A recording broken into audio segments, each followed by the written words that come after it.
Howdy, Victoria. Welcome to another episode of Outside the Newsroom. In this episode, we'll take a look at some of the community events and updates that have been happening this past month and get an update on what's been happening at City Council this past month. So, let's get into it.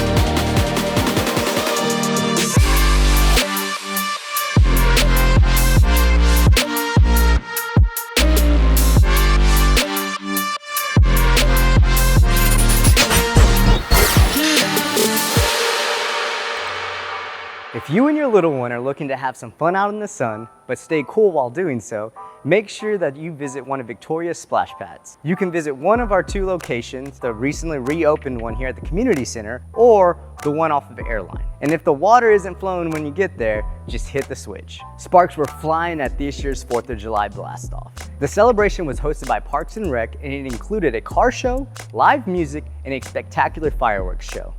The city recently took part in a crisis response training exercise that was in collaboration with VISD, Victoria County, and the Office of Emergency Management. Working together is so important in dealing with any emergency. We all came out better prepared to protect our community and respond to any emergency because of this. Now, let's get an update on all the things that have been happening with City Council this past month. This is an exciting time for the city of Victoria as we embark in some transformational projects over the course of the next couple of years. It all begins this upcoming fiscal year as the city begins work on the new public safety headquarters facility located at Main and Airline. This modern centralized facility will house our police department, fire department administration, and municipal court. This is a much needed update for our community. Did you know that our current police department headquarters was built in 1966 when the department only had 50 employees? Today, that department has more than 160 employees headquartered all over town. And that's just one example of how our public safety facilities have become outdated over the years and why this facility is critical. The new facility will provide adequate space, a centralized location, and modern amenities that will help us better serve the public. Construction will start in 2024 and finish in 2026. We're also committing more resources to streets, particularly our residential streets. We're spending $27 million on residential streets next year, which is about a $17 million increase compared to this year. Overall, we're on track to repair roughly 110 miles of streets between 2022 and 2026. That's a 50% increase over the previous 5-year period.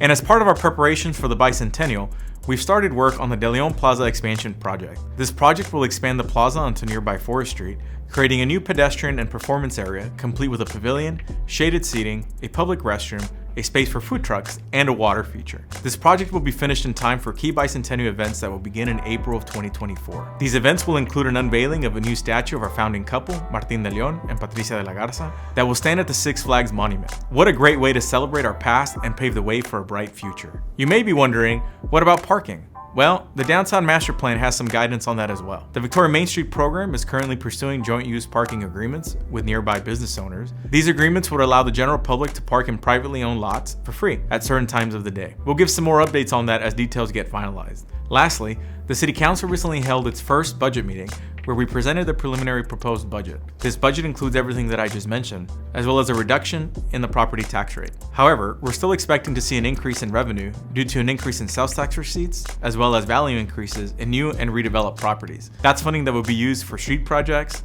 public safety, and plenty of other city services. The proposed budget will be presented to City Council on August 1st, with public hearings being held on August 15th and August 29th. Council will vote on the budget September 5th, and if it is approved, will go into effect October 1st. To learn more, visit victoriatx.gov/budget.